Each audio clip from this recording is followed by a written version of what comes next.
సింధు అన్ని సాక్ష్యాల్ని కనిపెట్టి చాలా చక్కగా చెప్పటంతో నేను అనుకున్నంత తింగరి పిల్లవైతే కాదు, వెల్ డన్ అని ధాత్రి మెచ్చుకుంటూ ఉంటుంది. థ్యాంక్ యూ అక్క మేడం అని సింధు అంటుంది. అంతేకాదు, ఎవరైనా నెట్టితే బాడీ కాస్త బిల్డింగ్కి దూరంగా పడుతుంది, వాళ్ళే దూకితే వాళ్ళ బాడీ బిల్డింగ్కి కాస్త దగ్గరలో పడుతుంది.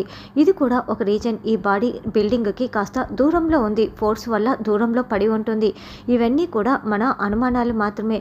వీటిని మరింత లోతుగా మనం పరిశీలించాలి. చూడు రమ్య, ఈ బాడీ గురించి ఎవరైనా వస్తే నాకు ఇన్ఫామ్ చేయి, పదండి వెళ్దాం అని ధాత్రి, కేదార్, సింధు బయలుదేరి వెళ్తూ ఉంటారు. రే, బుద్ధుందా లేదా రా నీకు అంటూ హోమ్ మినిస్టర్ మధుసూదన్ రావు ఆదిత్యని కొడుతూ ఉంటాడు. అది కాదు డాడీ అని మాట్లాడుతూ ఉంటే, నోర్ మోయిరా, మైనర్ బాలికని 6 నెలల నుంచి అత్యాచారం చేస్తూ ఆ పిల్ల కడుపుతో ఉందని తెలిసి ఆ పిల్లని చంపేయకుండా ఆ పిల్లకి అబార్షన్ చేయించి ఉండాలి. అలాంటిది ఇప్పుడు నువ్వు ఆ పిల్లని చంపేశావు, నీకు బుద్ధుందా అంటూ తిడుతూ ఉంటాడు. ఏదో పిల్లాడు మోజుపడ్డాడు, ఎందుకలా కొడుతున్నావు అని మీనన్ అంటాడు.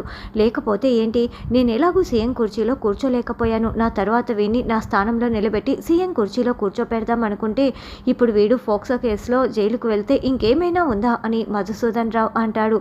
చూడు, ఏదో పిల్లాడు ముచ్చటపడి ఇలా చేశాడు, వాణ్ణి బయటికి తీసుకురావాలి, అంతేకాని ఇలా కొట్టకూడదు అని మీనన్ చెప్తాడు. ఆల్రెడీ నేను సాధు నాయక్కి ఫోన్ చేశాను, పైనుంచి ప్రెజర్ కూడా పెడుతున్నాను. ఏదో ఒక విధంగా ఈ కేసు నుండి వీడైతే బయటపడాలి అని నువ్వు కూడా హెల్ప్ చేయి అని మధుసూదన్ రావు అంటాడు. ఆల్రెడీ ఆ పిల్ల ఇప్పుడు కడుపుతో ఉందని రిపోర్ట్స్లో కూడా వస్తుంది. అప్పుడు తండ్రిని వెతుక్కుంటూ వస్తాడు. తండ్రి ఈ ఆదిత్య అని తెలిసిపోతే అని మీనన్ చెప్తుంటే, ఖచ్చితంగా తెలిసిపోతుంది కదా, నేనే కదా అని ఆదిత్య అంటాడు. నువ్వని నీకు తెలుసు, మీ నాన్నకు తెలుసు, నాకు తెలుసు, కానీ ఇంకెవరికీ తెలియదు కదా, కాబట్టి అర్జెంటుగా ఆ బిడ్డ తండ్రిని నేనేనంటూ ఒకరు వెళ్ళి లొంగిపోవాలి. అప్పుడు ఆ కేసు నీ పైకి రాదు, వాళ్ళు జైలుకు వెళ్తారు నీ తరపున అని మీనన్ చెప్తుంటే, ఫోక్సో కేసు పెడతారు, అప్పుడు జీవితాంతం జైల్లో ఉండాల్సి వస్తుంది. తెలిసి జీవితాంతం జైలుకి ఎవరు వెళ్తారు, ఎవరు నా బదులుగా లొంగిపోతారు అని ఆదిత్య అంటే, డబ్బనేది ఎంత పనైనా చేస్తుంది, నువ్వు జైలుకు వెళ్తే నీ కుటుంబం బాగుపడిపోతుందని ఎవరికైనా చెప్పి మా వాళ్ళు ఒకరిని తీసుకువస్తారు. ఖచ్చితంగా నిన్ను నేను బయటికి తీసుకువస్తాను కదా, కాకపోతే ఆ పిల్ల తల్లిదండ్రుల్ని కూడా మనం పట్టుకొని పైకి పంపించేసేయాలి, లేకపోతే వివరాలు బయటికి వస్తాయి అని మీనన్ చెప్పడంతో, ఏదో ఒకటి చేసి నువ్వే నా కొడుకుని బయటపడేయాలని మధుసూదన్ రావు చెప్తాడు. నేను చూసుకుంటానని మీనన్ అభయమిస్తాడు. పాపం జేడి, ఆ అమ్మాయి కడుపుతో కూడా ఉంది, మైనర్ బాలిక, ఎవరిలా చేసి ఉంటారు అని డ్రైవింగ్ చేస్తూ కేదార్ మాట్లాడుతూ ఉంటే, ఒక్క నిమిషం కారు ఆపు అని ధాత్రి ఆలోచిస్తూ ఉంటుంది. ఏమైంది అని కేదార్ అడగడంతో, పొలిటీషియన్స్ దగ్గర నుంచి ప్రెజర్ కూడా ఉంది, ఏది ఏమైనా సాధు నాయక్ సార్ న్యాయం వైపే నిలబడతారని డిపార్ట్మెంట్లో ప్రతి ఒక్కరికి కూడా తెలుసు. కానీ సాధు నాయక్ సార్కే ఫోన్ చేసి ప్రెజర్ పెడుతున్నారంటే వాళ్ళు ఇంతటితో ఆగిపోరు, ఎందుకంటే ఇది మర్డర్ అని ఖచ్చితంగా కనిపెడతారని తెలిసే వాళ్ళు ఇంకెవరినైనా టార్గెట్ చేస్తారు. వాళ్ళలో ఎవరిని టార్గెట్ చేస్తారు, ఖచ్చితంగా ఆ అమ్మాయి పేరెంట్స్ని టార్గెట్ చేస్తారు. ఎందుకంటే ఆ అమ్మాయి ఎవరు ఏంటి అన్నది చెప్పగలిగేది మొత్తం కూడా పేరెంట్సే కదా, కాబట్టి మనం వాళ్ళని కాపాడాలి అని జేడీ చెప్తుంటే, అవును ధాత్రి, నువ్వు చెప్తున్నది నిజమే అని కేదార్ అంటాడు.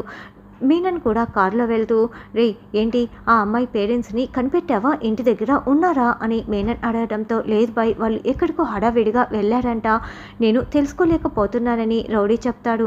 రే, హడావిడిగా వెళ్ళారంటే ఆ అమ్మాయి చనిపోయిందన్న విషయం వాళ్ళకి తెలీదు. అమ్మాయి కనిపించినప్పుడు మొట్టమొదట పేరెంట్స్ ఎక్కడికి వెళ్తారు, కంప్లైంట్ ఇవ్వటం కోసం పోలీస్ స్టేషన్కి వెళ్తారు. ఖచ్చితంగా వాళ్ళు పోలీస్ స్టేషన్కి వెళ్ళి ఉంటారు. మనం పోలీసుల దగ్గరికి వాళ్ళు వెళ్ళకముందే మనం వాళ్ళని పట్టుకోవాలి అని మీనన్ చెప్తాడు. ఆ సాధు నాయక్ ఈ కేసుని జేడీకి అప్పచెప్పాడంట. జేడీ ఇక ఖచ్చితంగా కేసు గెలిచినట్లే, నేను ఓడిపోయినట్లే, నా కొడుకు జైలు పాలు అవ్వాల్సిందే అని టెన్షన్ పడుతూ మధుసూదన్ రావు మీనన్కి కాల్ చేయటంతో, చూడు మినిస్టర్, ఈసారి జేడీ ఓడిపోతుంది, తనే ఈ కేసు ఓడిపోయానని తన నోట్తోనే చెప్తుంది, చూస్తూ ఉండు, జేడీ ఓటమి మొదలైపోయింది, నేను చూసుకుంటానని మీనన్ మళ్ళీ అభయమిస్తాడు.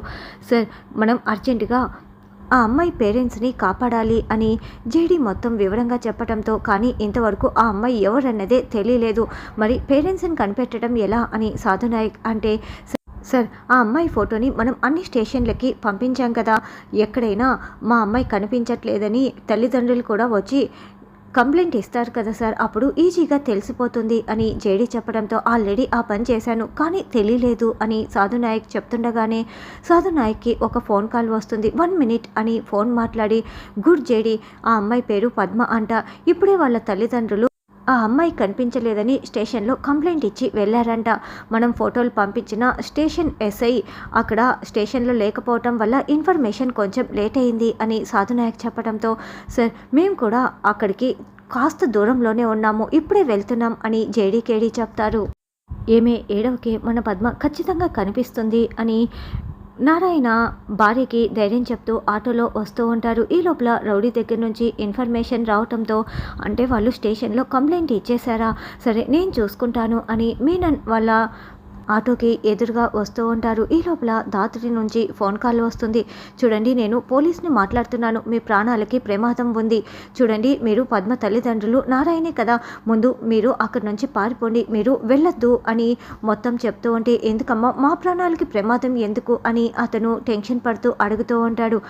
ఈ లోపల మీనన్ ఆటోని అడ్డుకోవటంతో, ఎవరో కొంతమంది మా ఆటోని అడ్డుకున్నారమ్మా అని నారాయణ ఫోన్ పెట్టేస్తాడు. పారిపోండని దాత్రి చెప్తున్నా కూడా అతను ఫోన్ పెట్టేస్తాడు. రే, మీ అమ్మాయి చచ్చిపోయింది, మిమ్మల్ని చంపడానికే నేను వచ్చాను అని మీనన్ రివాల్వర్తో బెదిరిస్తూ ఉంటే వాళ్ళని తోసేసి వాళ్ళిద్దరూ పారిపోతూ ఉంటారు. అయితే మీనన్ షూట్ చేసేస్తాడు. ఆ బుల్లెట్ కాస్త నారాయణకి తగిలి కుప్పకూలిపోతాడు. ఏమి, నువ్వు పోవే, నువ్వు పారిపోవే అని చెప్పడంతో ఆవిడ మాత్రం పరుగులు పెట్టి పారిపోతూ ఉంటుంది. రే, దాన్ని పట్టుకునిరా అని మీనన్ చెప్తాడు. ఆవిడ దాత్రి కేదార్ల కారుకి అడ్డుగా వెళ్ళి కింద పడిపోతుంది. అప్పుడే రౌడీలు రావటంతో దాత్రి కేదార్ ఫైట్ చేస్తూ ఉంటారు. రౌడీలందరూ పారిపోయి, బై జేడీ వచ్చేసింది, బై వెళ్ళిపోదాం పదా అని రగిలిపోతున్న మీనన్ని కారులో ఎక్కించుకొని తీసుకువెళ్ళిపోతారు. జేడీ, ఇప్పుడు నువ్వు ఆ ప్రాణాన్ని కాపాడావు కదా, నీ కళ్ళ ముందరే మళ్ళీ నేను ఆ ప్రాణాన్ని తీసేస్తానని మీనన్ అనుకుంటూ వెళ్తూ ఉంటారు. అమ్మ అమ్మ, మా ఆయన్ని కాపాడండి అమ్మా, అంబులెన్స్కి ఫోన్ చేయండి అమ్మా అని ఆవిడ వేడుకుంటూ ఉంటే, జేడీ చనిపోయాడు అని కేదార్ చెప్తాడు. మీ ఆయన చనిపోయాడమ్మా అని దాత్రి చాలా బాధపడుతూ ఉంటుంది. అవన్నీ స్టేషన్కి తీసుకురావడంతో ఆవిడ గుండెలు పగిలేలా ఏడుస్తూ ఉంటుంది. ఇదంతా చూస్తున్న సింధు కూడా ఏడుస్తూ ఉంటుంది. చూడు సింధు, నువ్వు ఇలా ఏడిస్తే ఎలా అని దాత్రి కేదార్ సాధునాయక్ అడుగుతూ ఉంటే, మరి ఏడవకపోతే ఎలా, నాకు ఎమోషనల్స్ కొంచెం ఎక్కువగా ఉంటాయి, అందుకే నేను ఆంజనేయుని నిలదీస్తున్నాను అని విగ్రహం పట్టుకొని ఏడుస్తూ, ఎందుకు ఆంజనేయ ఇలా చేసావు, న్యాయం ఎక్కడా అని నిలదీస్తూ ఉంటుంది. సరే సింధు, నువ్వు నిలదీస్తూ ఉండు, నేను ఇన్వెస్టిగేషన్ చేస్తాను అని దాత్రి కేదార్ వెళ్తారు. చూడు సింధు, నువ్వు నేర్చుకోవాలి కదా, ఇలా ఏడిస్తే ఎలా అని సాధునాయక్ నచ్చ చెప్తూ ఉంటాడు. చూడండి, గుండె ధైర్యం చేసుకోండి, మాకు కొన్ని డీటెయిల్స్ ఇవ్వండి అని దాత్రి కేదార్ సర్ది చెప్తూ ఉంటారు. అప్పుడు ఆవిడ, నేను మధుసూదన్ రావు ఇంట్లో పనికి వెళ్తూ ఉంటాను, మా ఆయన అక్కడే డ్రైవర్గా పనిచేస్తాడు, అప్పుడప్పుడు నేను మా అమ్మాయిని కూడా సహాయం చేయటం కోసం పనికి తీసుకువెళ్తూ ఉంటాను, మా అమ్మాయి చదువుకుంటోంది అని చెప్పడంతో, అయితే మధుసూదన్ రావు కొడుకు ఆదిత్య ఉన్నాడు కదా, అతనికి మీ అమ్మాయికి పరిచయమా అని దాత్రి అడగటంతో, ఒకసారి వాళ్ళిద్దరూ క్లోజ్గా ఉండటం గమనించిన మా ఆయన అలా ఉండకూడదని నచ్చ చెప్పాడు. తర్వాత మా అమ్మాయి 2 నెలలుగా ఏదోలా మూడిగా ఉంటుంది, ఆ విషయంలో నేను చాలాసార్లు గొడవ పెట్టుకున్నాను, ఈరోజు ఉదయం కూడా బయటికి వద్దని చెప్పినా కూడా వినకుండా బయటికి వెళ్ళింది, కొట్టి ఇంట్లో ఉంచిన ఈరోజు నా కూతురు ప్రాణాలతో దక్కి ఉండేదేమోనని ఆవిడ ఏడుస్తూ ఉంటే, ఇది ఖచ్చితంగా ఆదిత్య పని అయి ఉంటుంది, అందుకే అంత ఫాస్ట్గా పైనుంచి ఫోన్ వచ్చింది, మనం అస్సలు వదిలిపెట్టకూడదు, మధుసూదన్ రావు కొడుకే ఇదంతా చేశాడు అని దాత్రి కేదార్కి అర్థమైపోతుంది. అయితే ఈ కేసు మళ్ళీ హెల్త్ మినిస్టర్ వైపు వెళ్ళిందనమాట అని సాధునాయక్ అంటే, అవును సార్, మనం కావాలనే ఆరోపణలు చేస్తున్నామని ఆయన ఏదైనా మాట్లాడగలరు కాబట్టి మనం పక్కా ఎవిడెన్స్లతో ప్రూఫ్లతో వెళ్ళాలి అని దాత్రి కేదార్ చెప్తారు. తర్వాత దాత్రి కేదార్ శ్రీవల్లి సుధాకర్ నలుగురు చెస్ ఆడుకుంటూ ఉంటే, కొంచెం చనువిస్తే చాలమ్మి, వాళ్ళు చూడు ఎలా రెచ్చిపోయి ఎంత ఎంజాయ్ చేస్తున్నారో అని నిషి వైజయంతి మండిపడుతూ చూస్తూ ఉంటారు.